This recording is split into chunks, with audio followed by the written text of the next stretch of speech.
मशरिक़ वस्ता इस वक्त अपनी जदीद तारीख के एक निहायत हसास दौर से गुजर रहा है। एक तरफ अमरीका खित्ते में अपने फौजी अड्डों और इत्तेहादियों के जरिए असर व रसूख बरकरार रखने की कोशिश कर रहा है, जबकि दूसरी जानिब ईरान अपने इलाकाई असर को बढ़ाने और अमरीकी मौजूदगी को चैलेंज करने की हिकमत अमली पर अमल पैरा है।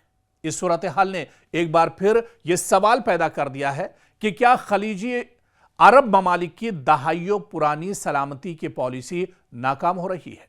बाज जानकार सख्त अल्फाज में कहते हैं कि खलीजी ममालिक न तो अमरीका की मुकम्मल सिक्योरिटी जमानत हासिल कर सके और ना ही ईरान के साथ ऐसा एतमाद कायम कर सके जो उन्हें बड़े तसादुम से महफूज रखता, यानी न खुदा ही मिला और न विसाले सनम।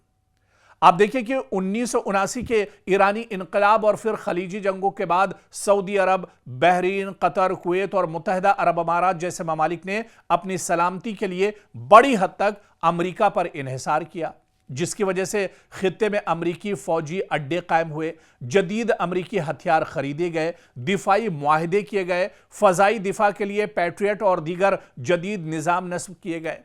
और इस हिकमत अमली का मकसद ईरान समेत किसी भी बैरूनी खतरे का दरअसल मुकाबला करना था। अरब ममालिक को ईरान से बहुत बड़ा खतरा था, लेकिन इस बीच आप देखिए कि गुज़िश्ता चंद बरसों में ईरान के मिसाइल और ड्रोन प्रोग्राम में नुमाया पेशरफ्त भी देखने को मिली। अगर अमरीकी फौजी अड्डों या इत्तेहादी ममालिक पर मिसाइल और ड्रोन हमले होते हैं तो इससे यह सवाल जरूर उठता है कि क्या सिर्फ महंगे दिफाई निज़ाम मुकम्मल तहफ़्फ़ुज़ फराहम कर सकते हैं, या नई जंगी हिकमत अमलियों ने रिवायती दिफाई तसव्वुरात को चैलेंज किया है। इसी तनाजुर में अमरीकी दिफाई अखराजात, पैट्रियट मिसाइलों की किल्लत और कम लागत वाले दिफाई निज़ामों पर भी बहस तेज होती दिखाई दे रही है। अमरीका अपने इत्तेहादियों की हिफाजत करने में नाकाम साबित हुआ है। हालिया बरसों के वाक़यात ने यह ज़रूर दिखाया है कि ईरान के हर मिसाइल या ड्रोन हमले को अमरीका रोकने में नाकाम रहा। जदीद जंगों में मुकम्मल दिफा की जमानत देना दरअसल इंतहाई मुश्किल है। मुसलसल हमलों की सूरत में दिफाई निज़ाम और ज़खायर दोनों पर दरअसल इसका दबाव काफ़ी ज़्यादा होता है। और फिर आप देखिए कि दिलचस्प बात यह है कि हालिया बरसों में कई खलीजी ममालिक ने ईरान के साथ ताल्लुकात बेहतर बनाने की कोशिश भी की है। मिसाल के तौर पर सऊदी अरब और ईरान ने सिफारती ताल्लुकात बहाल किए, मुत्तहिदा अरब अमारात ने भी सिफारती रवाबित में बेहतरी लाई, खलीजी ममालिक ने कई मौके पर बराह रास्त तसादुम से गुरेज की पॉलिसी भी अपनाई। और इससे जाहिर होता है कि अरब ममालिक सिर्फ अमरीका पर इन्हिसार नहीं कर रहे हैं, बल्कि सिफारतकारी के जरिए भी खतरात को कम करने की कोशिश कर रहे हैं।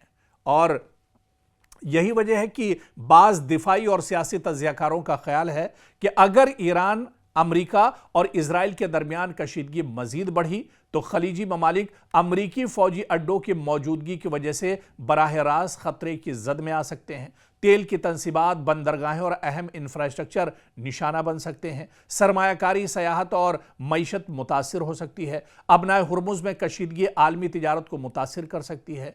और यही तमाम जो सूरत हाल है उसकी शुरुआत अब एक तरह से मशरिक़ वस्ता में हो चुकी है। सिर्फ अमरीका की मौजूदगी की वजह से अरब ममालिक जिस तरह से अमरीका के पिट्ठू बने हुए हैं, अमरीका की चौधराहट कबूल किए हुए हैं, अमरीका उनकी हिफाजत करता है, उसके बदले में अरब ममालिक लाखों और करोड़ों रियाल जो हैं, डॉलर्स जो हैं, वो अमरीका को देते हैं एक तरह से। और आज आप देखिए कि उसी अमरीका की मौजूदगी की वजह से पूरा मशरिक़ वस्ता एक तरह से आग के ढेर पर बैठा हुआ है।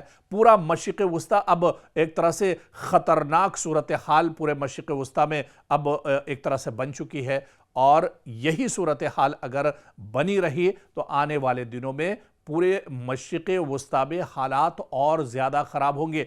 अभी तो अमरीकी मफादात को सिर्फ ईरान निशाना बना रहा है। हालात अगर और बिगड़ते हैं या सूरत हाल और ख़राब होती है तो फिर मशरिक़ वस्ता के जो अरब ममालिक हैं उन्हें अपनी सिक्योरिटी के लिए अज़ खुद एक तरह से सोचना पड़ेगा और मजबूर होना इसके लिए पड़ सकता है।